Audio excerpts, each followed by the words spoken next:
Senhor esteja convosco. Proclamação do Evangelho de Jesus Cristo segundo Lucas. Jesus, vindo a Nazaré, disse ao povo na sinagoga: em verdade eu vos digo que nenhum profeta é bem recebido em sua pátria.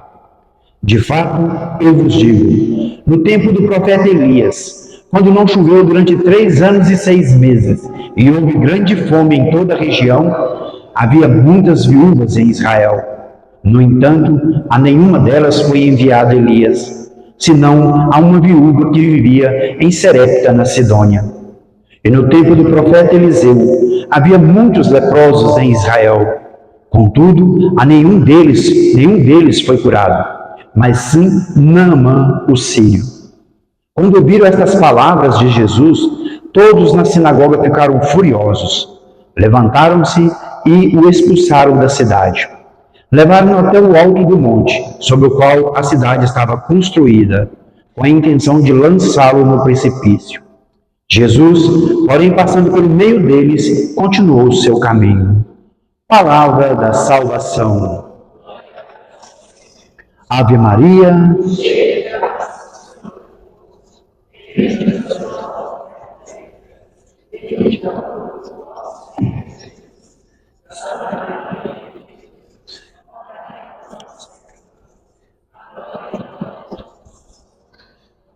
Podemos assentar um minutinho, amados irmãos e irmãs. A liturgia de hoje, nessa terceira semana, da Quaresma, nós estamos agora adentrando, passando do meio, da Quaresma, como diz o Padre Rogério, na Santa Missa de ontem, e nós vamos amadurecendo no nosso coração aquele propósito que nós fizemos. Muitos dão uma relaxadinha, mas é tempo da gente voltar a fazer como nós fizemos o propósito com Deus. E o Senhor, durante essa Quaresma, à medida que nós vamos caminhando, nós estamos percebendo que nós estamos caminhando com Jesus para o Gólgota, para o Monte da Caveira, para a cruz. E Jesus Cristo vai enfrentando as suas dificuldades, as suas lutas, com um povo de cabeça dura, difícil de entender as coisas do Senhor. A liturgia de hoje, ela é muito importante para nós, porque ela ressalta alguns pontos importantes para a gente ir pensando na Quaresma. Porque a igreja propõe para nós, durante a Quaresma, muitas coisas. Ela propõe uma reflexão profunda, ela propõe para nós uma intimidade mais com Deus, ela propõe as penitências, o jejum, a confissão, para que nós vamos nos libertando do pecado e nos libertando de todo aquele mal que o pecado gera em nós. Nós vemos na primeira leitura Naamã, o sírio, buscando a cura para a lepra, Nós sabemos que hoje o pecado é essa lepra que nos afasta de Deus e das pessoas que a gente mais ama. Naquele tempo, a lepra tinha esse poder, de excluir as pessoas. Se a gente pensa num contexto do mundo, hoje o pecado, ele te associa às pessoas do mundo. E nós muitas vezes cedemos ao pecado porque a gente quer agradar o mundo e não a Deus. Mas nós podemos olhar o inverso. O pecado, que é essa lepra nos dias de hoje, ele nos exclui da presença de Deus. Muitas vezes nos exclui do meio familiar. Porque há uma consequência do pecado. E a palavra nos mostra essa história de Naamã. Ele era muito valorizado porque ele era um general que conquistava altas vitórias e passando essa dificuldade da lepra, dessa doença. E no meio daquele povo, era um povo que conquistava muitas pessoas, tinha uma pessoa do povo de Deus que estava lá. Ela pega e fala para a ama dela, se o meu senhor soubesse que lá na minha terra tem um profeta que pode curá-lo, ele iria lá. Olha o importante como nós podemos ser, muitas vezes, na vida das pessoas, bons sinais. Pessoas que conduzem os outros a melhorar e não a piorar. Essa pessoa do povo de Deus, ela dá esse sinal. E ele pega e vai falar para o rei: olha, aconteceu assim, assim, assim. Ela disse que em tal lugar tem assim, assim. E o rei organiza tudo para ele.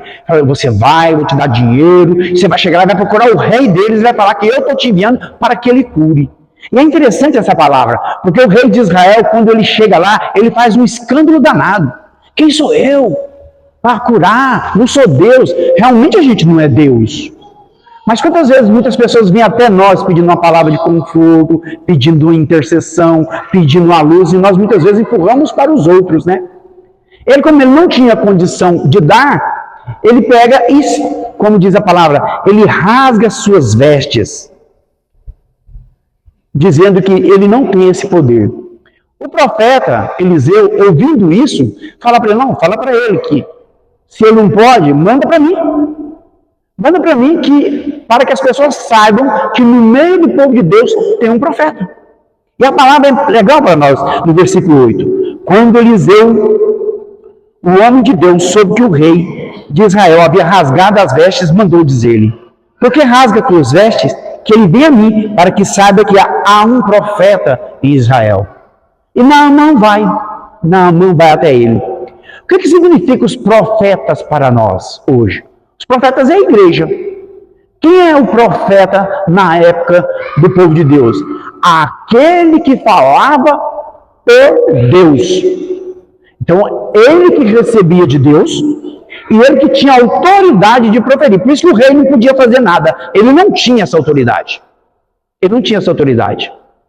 Então, o profeta era aquele que recebia de Deus e tinha todo o poder de colocar para o povo com a autoridade de quem coloca em nome de Deus.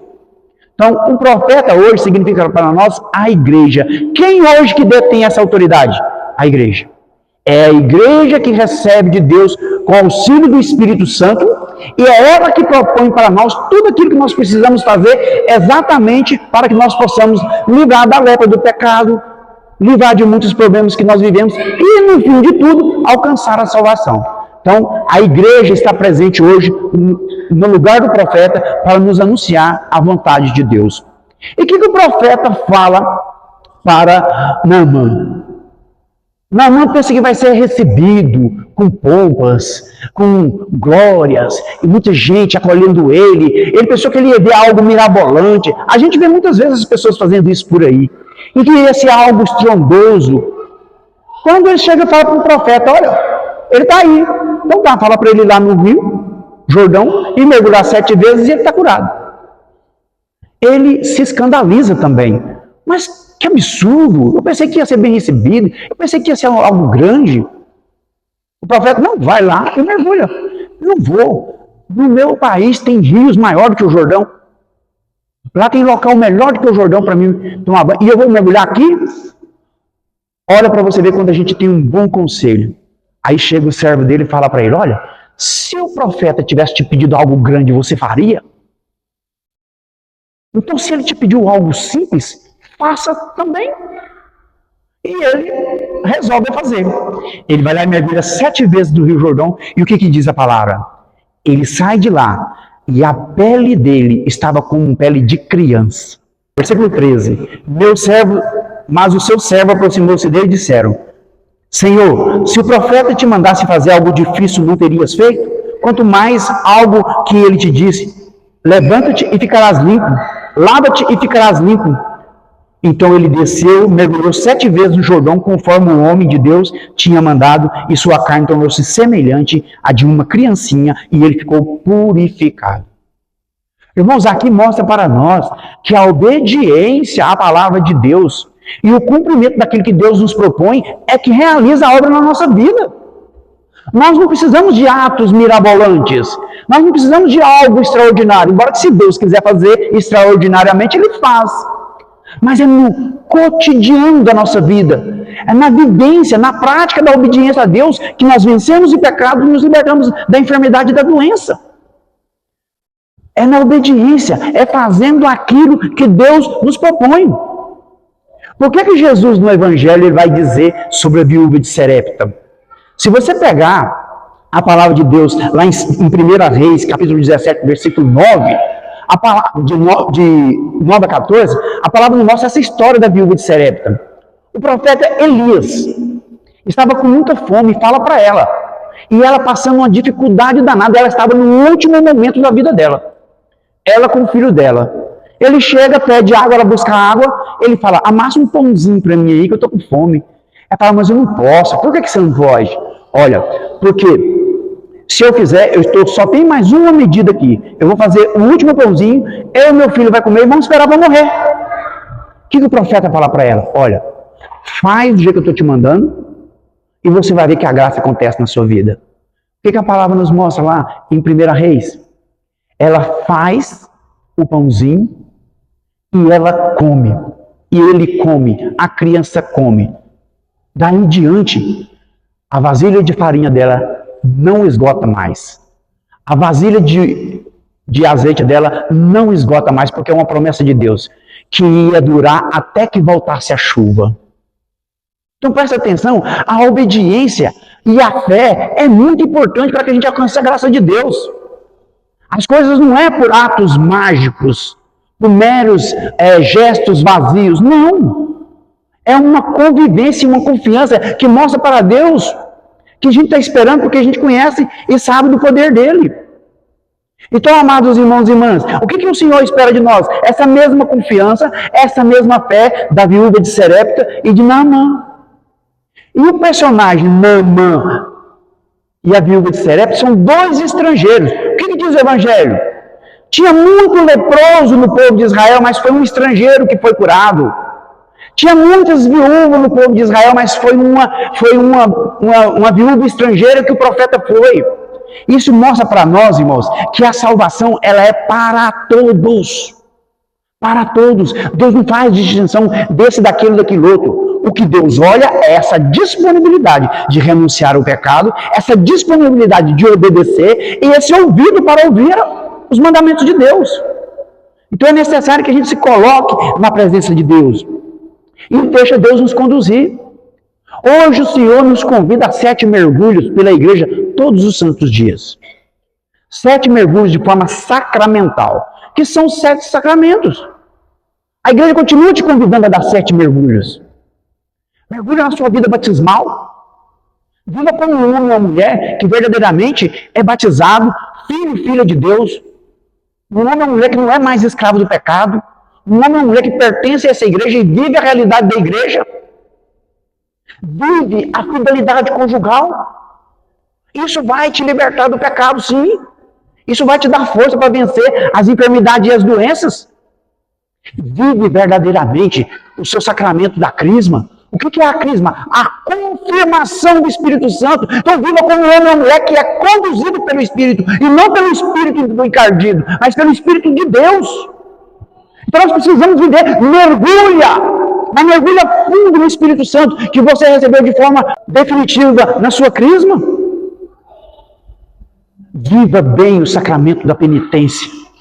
Como mulher, irmãos, caiu, confessa, busca a Deus, busca o sacerdote, levanta de cabeça erguida. Viva, mergulhe no sacramento da penitência. Mergulhe no arrependimento dos seus pecados. E receba o perdão de Deus. Mergulhe no sacramento da Eucaristia. Mas mergulhe com gosto mesmo. Não perca a Santa Missa por nada. Não troque a Santa Missa por nada. Não troque a Eucaristia por um pecado, por uma conivência com o mundo lá fora. Não troque. Porque tudo que o mundo te oferece amanhã já passou e já era. Hoje eu estava conversando com uma pessoa na secretaria da igreja, a gente conversando. E eu vi um vídeo interessante que falava assim: presta atenção numa coisa. Daqui 100 anos, tudo que você tem já não existe mais. Daqui 100 anos, todas as pessoas que te conhecem já não existirá mais. Todas as pessoas que te viram já não existirá mais. E nós estamos trocando a graça de Deus, o reino dos céus, por coisas.